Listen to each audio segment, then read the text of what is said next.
et à tous, ravi de vous rencontrer dans cette nouvelle vidéo destinée aux élèves de deuxième année collège, parcours international. Et commençons tout d'abord par les manifestations et enregistrements des séismes. Premièrement, les effets et les caractéristiques d'un séisme. Donc on va étudier la situation de départ suivante. Donc, un texte scientifique, la ville d'Al-Husayma a connu un terrible séisme le mardi 24 février 2004 à 2h27 du matin. Il a duré 3 secondes seulement et il a causé 268 morts et plus de 926 blessés et 15 230 sans logement, selon le dernier recensement. Il a causé aussi l'effondrement de 2539 maisons. L'intensité de ce séisme est égale à 6,5 sur l'échelle de Richter et son foyer était superficiel. إذن سنبدأ أولا بدراسة آثار الزلزال وخصائصه. عرفت مدينة الحسيمة زلزالا عنيفا يوم الثلاثاء 24 فبراير 2004 على الساعة 2:27 استغرق 3 ثواني فقط وتسبب في 268 قتيلا وأكثر من 926 جريحا و15230 بدون مأوى حسب آخر إحصاء. كما تسبب في انهيار 2539 منزلا. شدة هذا الزلزال هي 6.5 على سلم ريشتر وكانت بؤرته قريبة من السطح. كيستيون نستثمر وضعية الانطلاق.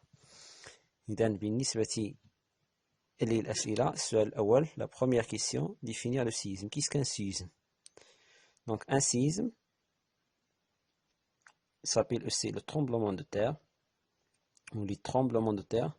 Ce sont des manifestations brèves et brutales affectant la surface de la Terre et témoignent d'une activité des globes terrestres. La deuxième question relève les indices qui montrent que le séisme d'Al-Husayma était un événement terrible.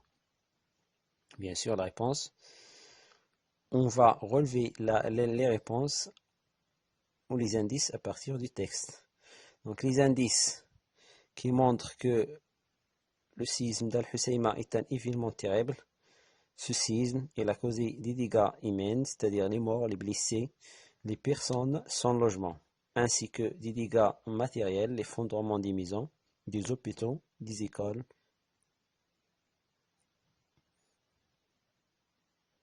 et des personnes bien sûr sans logement, c'est-à-dire l'effondrement des maisons. La troisième question relevée du texte, les caractéristiques du séisme d'Al-Husayma. Toujours à partir du texte, on va relever quelles sont les caractéristiques du séisme d'Al-Husayma. Donc à partir du texte, on a deux caractéristiques. La première caractéristique, c'est le foyer qui est superficiel, qui est proche de la surface, et la durée qui est très très courte, quelques secondes, exactement 3 secondes. بالنسبة لخصائص زلزال الحسيمة يتميز بمدة زمنية قصيرة جدا 3 ثواني فقط. شدة مرتفعة نسبة ما،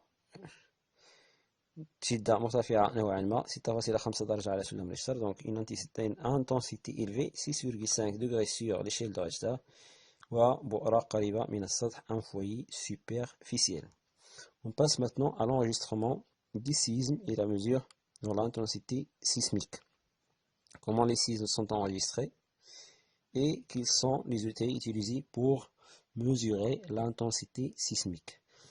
Donc, pour mesurer l'intensité des séismes, ou estimer l'intensité des séismes, on a deux méthodes. Donc, soit on utilise l'échelle EMISCA, appelée aussi l'échelle de Mercalli, voir le document 1. L'échelle EMISCA ou de Mercalli est composée de 12 degrés Il est basé sur l'analyse d'un questionnaire distribué aux habitants concernant les dommages provoqués et les effets ressentis par les individus après les séismes. إذا بالنسبة لسلم إيميسكا أو سلم ميركالي يعتمد في قياس شدة الزلزال على تصريحات الشهود، بمعنى الأشخاص الذين عايشوا الزلزال الذين لاحظوا آثار الزلزال والخسائر التي خلفها الزلزال، وعلى الملاحظة المباشرة لآثار الزلزال عن طريق استمارة توزع على هؤلاء الأشخاص. بالنسبة لسلم ريشتر pour l'échelle de Richter, voir le document 2, il est composé de 9 degrés، إذا يتكون من 9 درجات. يعتمد في قياس شدة الزلزال على جهاز يسمى مسجل الهزات الزلزالية، يعني يقيس كمية الطاقة الميكانيكية التي تحرك خلال الهزة الأرضية خلال الزلزال. Donc pour l'échelle de Richter, il est composé de 9 degrés, de 1 à 9. Il est basé sur la mesure de la quantité d'énergie, la mesure des quantités d'énergie mécanique libérées par la Terre lors d'un séisme. Il est plus précise que l'échelle إيميسكا. سلم ميركالي هو سلم غير دقيق، وسلم ريشتر هو سلم دقيق، لذلك نقول أن سلم ريشتر أكثر دقة من سلم ميركالي. نمر إلى النشاط. Donc on passe à l'activité 2. Vous avez un tableau qui représente les degrés de l'échelle de Mercalli et les dégâts observés selon chaque degré. La première question, comment varie l'intensité du séisme du degré 1 au degré 12? Donc comme vous voyez, pour le degré 1, seuls les sismographes très sensibles enregistrent les vibrations. بالنسبة للدرجة الأولى فقط الأجهزة أو مسجلات الهزات الزلزالية أكثر حساسية هي التي تسجل هذه الاهتزازات. Mais quand on passe au 5e degré, les séismes ressentis en plein air, les dormeurs se réveillent. بالنسبة للدرجة الخامسة، إذا النائمون يستيقظون من نومهم، بمعنى أن الزلزال يحس به الجميع. نلاحظ عندما انتقلنا من الدرجة الأولى إلى الدرجة الثانية ازدادت شدة الزلزال. Donc quand on passe du degré 1 au degré 5, l'intensité des séismes augmente. On passe maintenant au degré 12. Les villes sont rasées. Les villes sont rasées, c'est-à-dire disparaissent, bouleversement important de la topographie. الانحرافات في الطبوغرافية fissures visibles à la surface de la Terre. إذا عندما ننتقل من الدرجة 1 إلى الدرجة 5 الدرجة الخامسة تزداد الشدة، وعندما ننتقل من الدرجة الخامسة إلى الدرجة 12 تزداد كذلك الشدة. بمعنى كلما ازدادت درجات سلم ميركالي تزداد شدة الزلزال. Donc, comment varie l'intensité du séisme du degré 1 au degré 12? Donc, comme vous voyez, on constate que l'intensité du séisme augmente lorsqu'on passe du degré 1 au degré 12. La deuxième question, trouver l'intensité du séisme d'Al-Husayma selon l'échelle de Mercalli à l'aide des images de l'activité. Donc l'intensité du séisme d'Al-Husayma comprise entre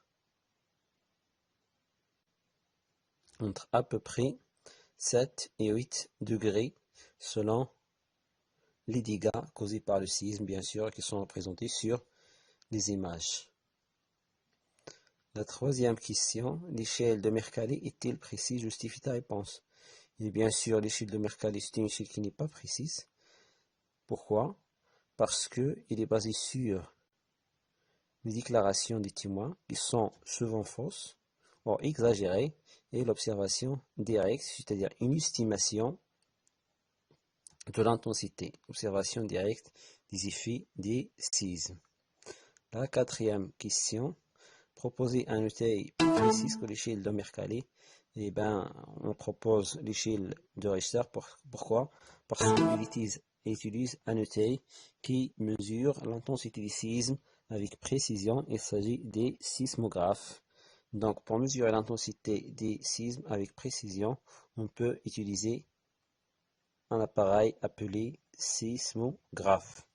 B. L'échelle de Richter.